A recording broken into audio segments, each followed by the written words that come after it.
voglia di spaghetti ardente e un partigiano come presidente, con l'autoradio sempre nella mano destra, un canarino sopra la finestra.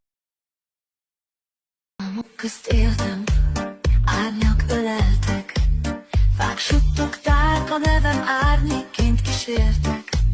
Elveszett ösvényen jártam, hol